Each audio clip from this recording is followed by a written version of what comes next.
Bonjour à tous, je vais vous présenter à travers cette vidéo le concept ou l'algorithme DFS. DFS pour Depth First Search ou bien recherche en profondeur.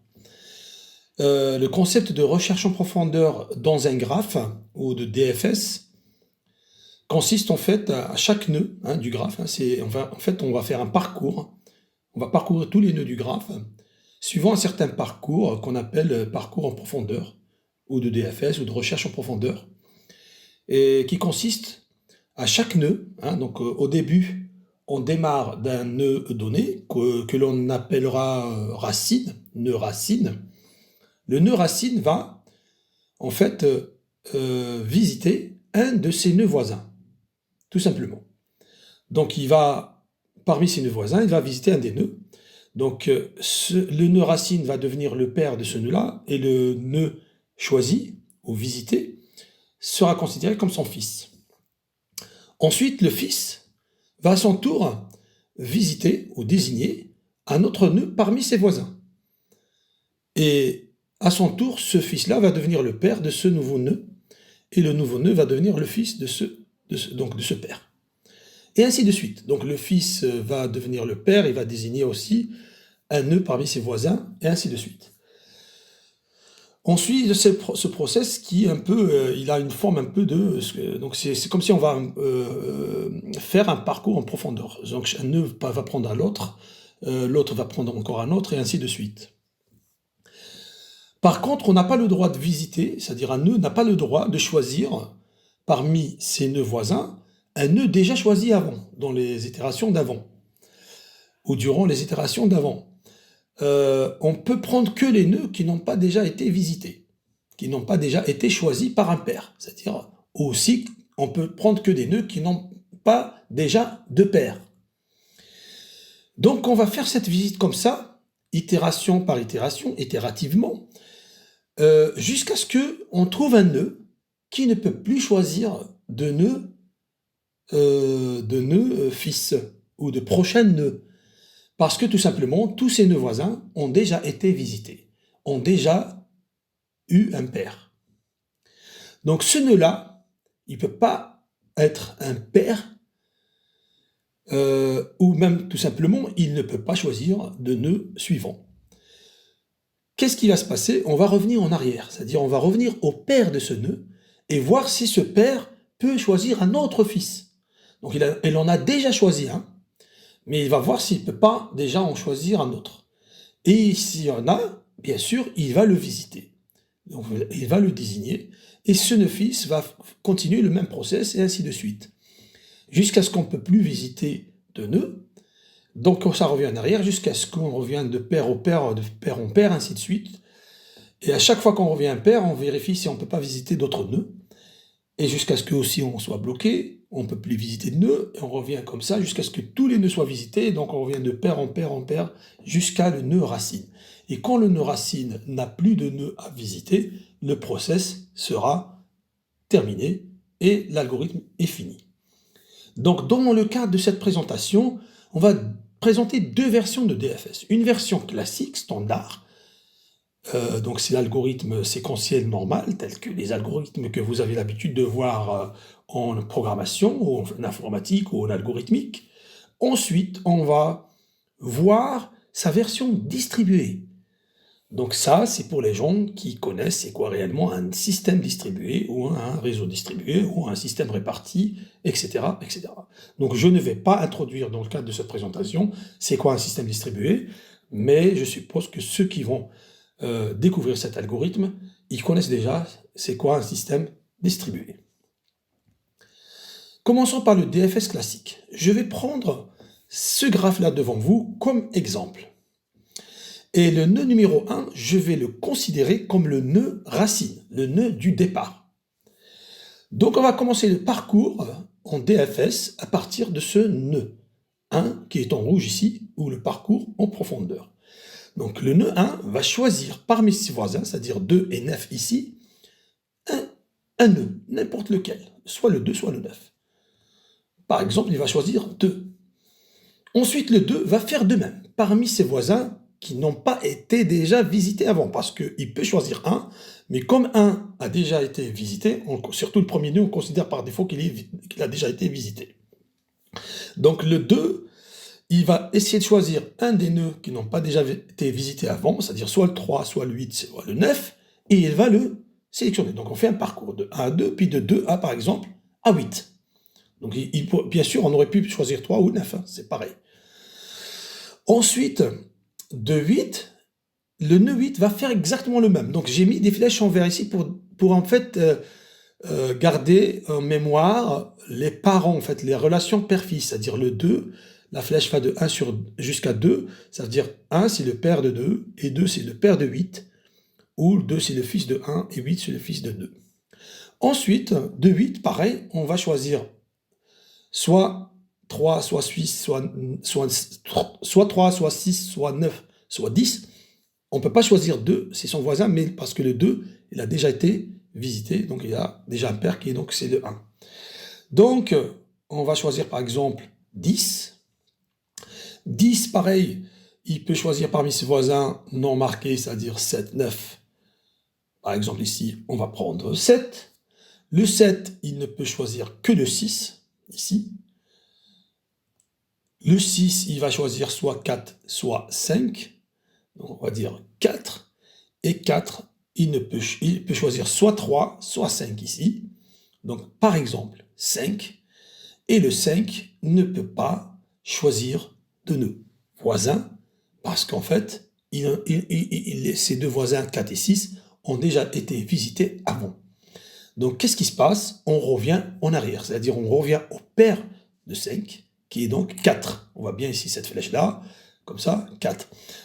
Quand on revient en arrière, à chaque fois qu'on revient en arrière, avant de revenir encore en arrière, on va d'abord tester s'il n'y a pas de nœud voisin qui n'a pas déjà été visité avant. Par exemple, 4, il a déjà visité 5, mais quand on revient ici, on lui demande encore de trouver un autre nœud, qui est donc le voisin non marqué, et bien sûr ici, il y en a un, c'est le 3. Donc après 3, va pareil, continuer le même process, sauf qu'ici, 3, il va découvrir que tous ces 3 nœuds voisins ont déjà été visités, donc il va revenir en arrière, donc il va revenir au nœud père. Le père de 3, c'est 4. Donc 4, pareil, il va choisir un autre nœud non visité, à nouveau, donc parmi 5, 6 et 3, et bien il va découvrir qu'il n'a pas de nœud voisin non marqué ou non visité, donc il va faire la même procédure, il va revenir à son nœud père, c'est-à-dire il revient à 6. Et du 6, pareil, 6, il va découvrir qu'il n'a pas de nœud déjà visité, il revient au nœud père, c'est-à-dire 7. 7, il n'a pas de voisin non visité, il revient à son père, donc 10. Et 10, il a un nœud non visité, qui est bien le 9 ici, donc il va aller le visiter. Donc le 9, pareil, il va aller chercher un nœud voisin qui n'a pas déjà été visité, donc il n'y en a pas. Donc il revient au nœud père, 10. 10 va chercher, il ne trouve pas, il revient à son nœud père, 8. 8. Après 8, il n'a pas de nœud à visiter qui n'a pas déjà été, nœud voisin qui n'a pas déjà été visité. Donc il revient au nœud père 2. 2, pareil, il n'a pas de nœud voisin qui n'a pas déjà été visité. Donc il revient au nœud père 1. Et 1 va chercher aussi un autre nœud voisin qui n'a pas déjà été visité. Donc il n'y en a pas. Donc le process est fini. Donc on a bien déterminé un parcours en profondeur, c'est-à-dire 1 à 2, 2, 8, 8, 10, 17, 7, 6, 6, 4, 4, 5, 5, 3, 3, 9. Donc, c'est ça le parcours en profondeur. Donc, on ne cite pas les nœuds quand on revient au père, on cite les nœuds seulement qui n'ont pas déjà été visités. Donc, c'est-à-dire, c'est pour ça que j'ai dit 1, 2, 2, 8, 8, 10, 17, 7, 6, 6, 4, 4, 5, après 5, 3, après 3, 9. Donc, on cite uniquement les nœuds que nous avons visités, on ne cite pas les nœuds quand on revient au nœud père. Donc voici l'algorithme de DFS avec sa version classique, algorithmique classique. Passons maintenant à la version distribuée, qui est bien évidemment beaucoup plus complexe, hein, à décrire parce que dans un système distribué, chaque nœud est autonome. Donc ici, nous avons un processeur, on va dire une centrale ou un programme qui va aller regarder quel nœud on pourra visiter. Sauf que dans un système distribué, les nœuds, il n'y a pas quelqu'un qui a une vision, on va dire, globale de ce réseau-là. C'est-à-dire chaque nœud il est autonome, chaque nœud peut communiquer, il peut communiquer avec ses voisins, mais tout s'arrête là. C'est-à-dire il n'y a pas quelqu'un qui connaît la forme du graphe, mais chaque nœud il connaît juste soi-même et quand il communique avec ses voisins, il peut avoir des informations, il peut savoir s'il y a des voisins ou pas, etc. Mais ça se passe par un échange de messages. Donc les nœuds peuvent être considérés comme chacun un ordinateur complètement indépendant l'un de l'autre, c'est-à-dire un c'est un ordinateur, deux c'est un autre ordinateur, etc. Ça peut être d'autres systèmes, des processeurs, ça peut être des réseaux de capteurs sans fil, ça peut être des nœuds d'un réseau IoT. L'essentiel c'est des nœuds comme ça qui sont en fait complètement indépendants, ils sont voilà, autonomes, ils sont répartis, ils sont distribués et ils communiquent entre eux et ils font tous chacun, on peut mettre un programme dans chacun des nœuds. Donc on fait des calculs localement, on communique pour réaliser une tâche ici, donc la tâche de depth first search ou d'algorithme distribué. Pour ce faire, on doit décrire un certain nombre de messages. Donc les nœuds ils vont communiquer, donc ils ont besoin d'un certain langage. Chaque algorithme, on peut lui décrire son propre langage. Ici, nous avons besoin de 4 types de langage, on va dire de phrases, qui peuvent être échangées entre les nœuds. La première phrase, on va l'appeler A, B, C, D pour simplifier après dans l'algorithme, mais A veut dire, le nœud, en fait, quand il envoie un message de type A à ses voisins ou à son voisin, il va lui dire « Est-ce que vous êtes marqué? Vous avez été déjà marqué. Est-ce que vous avez été déjà marqué ?» Ça, c'est le A. Donc le nœud va dire à ses voisins, ou quand il envoie un message de type A, ça veut dire qu'il cherche à savoir si son voisin, il a déjà été marqué. B, c'est un nœud qui va informer... non, pardon, le A, c'est « Est-ce que vous avez déjà été non marqué ?»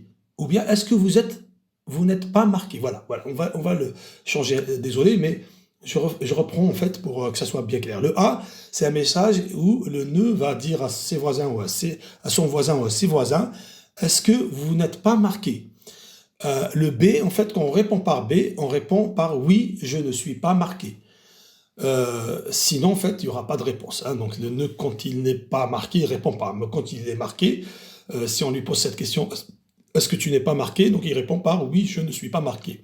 C, c'est un message où un nœud dit à son voisin je suis ton père. Tout simplement. En fait, le voisin il va dire à son nœud, un père ou un nœud va dire à son nœud voisin, s'il lui envoie un message C pour lui dire que je suis ton père. Ensuite, il y a le message D. C'est un nœud qui va informer son voisin, généralement dans notre cas son père, il va lui dire je n'ai pas de voisins non marqués. Ça veut dire que je ne peux pas aller au-delà de moi-même et donc je vous sollicite cher père pour te dire que finalement je n'ai pas de voisins non marqués. Et ici on a une variable qui s'appelle IDF, ça veut dire l'idée du father, ici, of the father, en anglais, l'idée du père, hein, c'est l'identifiant du père. On va voir pourquoi on a besoin de ça après. Donc, on démarre de ce graphe aussi, qui est un graphe ici distribué. On suppose, comme tout à l'heure, que le premier nœud qui démarre le process, c'est bien le nœud 1, avec, bien sûr, ici le 1, il a un IDF, c'est-à-dire l'identifiant de son père. Donc c'est les numéros qu'on a ici, les numéros sont considérés comme des identifiants de chaque nœud. Donc chaque nœud dans un réseau comme ça, il doit avoir un numéro d'identifiant unique. Hein. On ne peut pas avoir deux nœuds qui ont le même numéro ici ou le même identifiant. Ici, IDF égale 0, ça veut dire que l'identifiant du nœud de départ doit être égal à 0. Parce qu'on suppose qu'il n'y a aucun nœud qui a un identifiant 0. C'est-à-dire qu'il n'a pas de paire. Donc c'est comme ça qu'on peut savoir qu'il est bien le nœud racine, ou le nœud de départ ici. Donc le nœud 1, qu'est-ce qu'il fait? Il envoie en fait en broadcast, c'est-à-dire il envoie à tous ses voisins un message de type A, où il va leur dire « Est-ce que vous êtes marqué hein? Est-ce que vous avez déjà été visité ou choisi hein? » Donc c'est ça ce que signifie le mot « Est-ce que vous avez déjà été marqué ?» Donc, qu'est-ce qui va se passer? Donc, ici, donc lui, par défaut, le nœud 1, il est marqué. Ok, c'est pour ça qu'on suppose si on est dans le nœud 1, on le marque, ça veut dire il fait partie du parcours DFS, et puis lui, il va envoyer un message de type A avec son identifiant A pour que les voisins connaissent bien son identifiant pour qu'ils puissent lui répondre. Parce que sinon, ils ne savent pas qu'il leur a en fait parlé, qu'il leur a envoyé le message. Donc, il crée un message où il dit est-ce que vous êtes marqué, et puis il met son identifiant, il leur dit ça c'est mon identifiant, il l'envoie en broadcast. Donc le nœud 2 et 9, ils vont recevoir ce message. Et ce message-là, il est du type A. Donc là, on teste est-ce que dans chaque nœud, ici, il y a dans le programme un test, on dit que si je reçois un nœud de type A et que je ne suis pas marqué, parce qu'il me demande si je suis marqué, si je suis pas marqué, et que effectivement je ne suis pas marqué, donc là je réponds.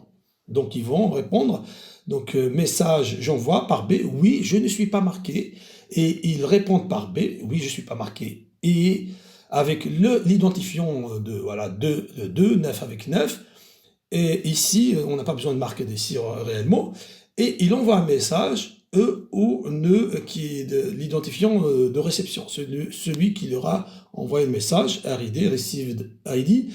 Donc, donc le 2 va envoyer, va dire oui, je ne suis pas marqué. 9 aussi, comme il n'est pas marqué aussi, il va lui envoyer le message oui, je ne suis pas marqué. Donc c'est le B. Donc il envoie ça, RID, et il va envoyer son idée, c'est-à-dire 9, il va lui dire moi je suis le nœud 9, je ne suis pas marqué. 2, il va lui dire moi je ne suis pas le nœud 2, donc je ne suis pas. Moi je suis le nœud 2 et je n'ai pas déjà été marqué. Donc le 1, il reçoit le message B, hein, un des messages B, il va recevoir une fois, c'est-à-dire donc le premier qui lui répond, il va exécuter, donc le nœud 1 va exécuter ce code, parce qu'il a besoin juste de désigner un voisin, il n'a pas besoin de les désigner tous.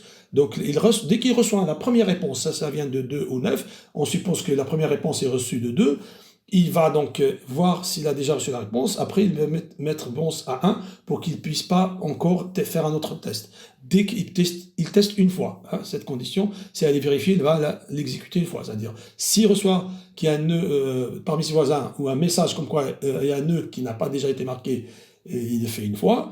Donc, qu'est-ce qui va se passer? Ça, on va le voir après, on n'en a pas besoin ici. Il va en fait envoyer à nouveau un message. Donc, comme il y a quelqu'un qui a répondu, donc ça veut dire qu'il sait bien qu'il a un voisin qui n'a pas déjà été marqué, il va lui envoyer un message de type C, si ça veut dire je suis ton père. Donc, il va envoyer un ID, il va envoyer en fait un RID, il envoie un message à RID, le message reçu de 2. À 2, il va lui dire voilà, je suis ton père. Donc, il va lui dire que c'est moi, le nœud 1, je suis ton père. Donc, je suis ton père avec l'identifiant 1. Donc 2, il sait bien maintenant, il sait qu'il a un père qui a l'identifiant 1. Après, quand 2 va recevoir ce message-là, il sait qu'il a été désigné, qu'est-ce qu'il fait? Il va se dire maintenant c'est à moi de faire le même process que mon père. Donc il va faire quoi? Il va se marquer.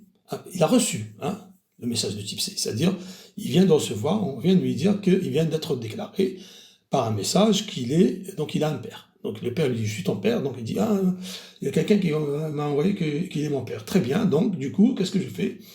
Et il marque juste l'arrête, comme ça, pour qu'on la trace. C'est pour le tracing, pour la visualisation seulement.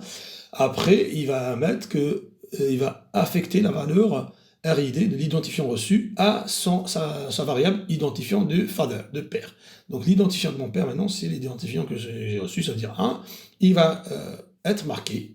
Maintenant, il va se marquer comme ça parce que la prochaine fois, si on le sollicite, il ne va pas répondre. Donc, ensuite, qu'est-ce qu'il fait? Donc, le 2, à son tour, va aller faire le même process. Une fois il se marque lui-même, il va envoyer un message de type A à tous ses voisins. Et donc, on broadcast, en fait, par défaut, c'est tous les voisins qui vont recevoir le message. Il va leur dire, donc, est-ce que vous avez déjà été marqué? Est-ce que vous êtes non marqué? Est-ce que vous êtes non marqué? Du coup, les voisins, donc il n'y aura que 9, 8 et 3 qui vont répondre parce que le 1, il va voir qu'il est marqué, donc il ne répond pas. Parmi les nœuds donc, qui ne sont pas marqués, c'est-à-dire ils ont reçu le A et qui ne sont pas marqués, donc ceux-là, lui, il ne répond pas parce qu'il marque d'égal 1, donc la condition n'est pas vérifiée. Donc il n'y a que les 3, ils vont envoyer un message à RD, à 2, ici, en disant « je ne suis pas marqué » avec un identifiant, bien sûr, 9, 8 pour 8 et 3 pour 3. Et ces nœuds-là,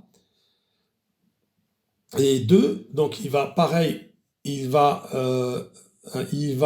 recevoir un des 3 messages, par exemple de 8 en premier, il va prendre en considération que le premier, et donc comme il a reçu un message du type B pour la première fois, il va aller envoyer à B un message du type C pour lui dire « je suis ton père ». Et pareil, donc l'identifiant 8, donc le nœud 8 va recevoir ce message-là comme quoi il a un père, il va se marquer, comme quoi c'est lui en fait, et il va faire le même travail à son tour. Et pareil, ses deux voisins vont répondre, après il choisit 10, et ça va comme ça jusqu'à 4. Donc 4, qu'est-ce qui va se passer? Avec 4, c'est que le 4, il va désigner 5 comme, il va lui dire que je suis ton père, et 5, pareil, se marque, il va envoyer un message de type A, à cause on a mis ici un short wait, c'est-à-dire à ce niveau-là, il va attendre un petit peu. Quand il va attendre un petit peu, il va voir par exemple une seconde, ça dépend des systèmes en fait considérés, dans le cas des réseaux de capteurs, une seconde c'est énorme, donc au bout d'une seconde, si 5 ne reçoit aucun message, il va comprendre qu'il n'a pas de nœud voisin non marqué. Donc c'est ça qui permet dans un système distribué comme celui-ci, par exemple dans le cas des réseaux de capteurs, le nœud 5, il va attendre pendant une seconde, il n'a aucun nœud qui lui a répondu, il se dit je n'ai pas de nœud voisin. Donc qu'est-ce qu'il fait? Il envoie, donc à ce moment-là, qu'est-ce qu'il fait? Il attend une seconde, donc il attend les messages reçus, il va finalement se retrouver avec aucun message reçu. Il va donc il va faire quoi? Il va aller, c'est pour ça qu'ils enregistrent tous l'identifiant de leur père, il va aller envoyer à son père, send message to identifiant of the father, l'identifiant de son père, ici en rouge, il va dire à son père, je n'ai pas de voisin non marqué. Donc le D, il va lui dire, je n'ai pas de voisin non marqué. Qu'est-ce qu'il va faire le 4? Il va reprendre le même process. Donc il a compris que son voisin n'a pas, donc il va chercher, en fait on va reprendre le même process, sauf que tout à l'heure 5, comme il n'a pas été marqué, il a répondu, cette fois-ci 5 ne répond pas, 6 ne répond pas, il n'y a que 3 qui va lui répondre, donc il va lui dire je suis un nœud non marqué, et le 4 va le désigner comme il va lui dire que je suis ton père, comme aussi le prochain nœud. Après le 3 va continuer le process, ça ne marche pas, il va voir qu'il n'y a aucun voisin qui lui répond après l'envoi de message A. Donc il envoie un message à 4 pour lui dire je n'ai pas de voisin non marqué.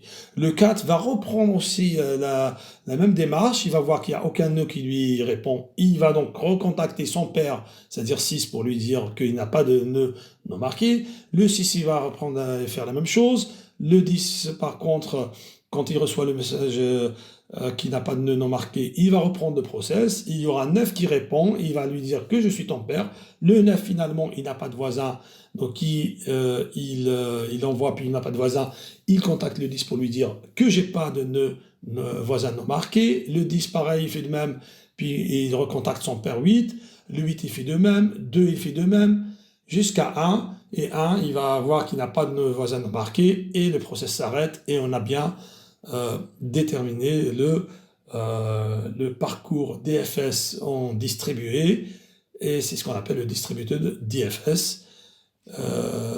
Et là, ce qui reste à faire, c'est d'écrire le code SendScript.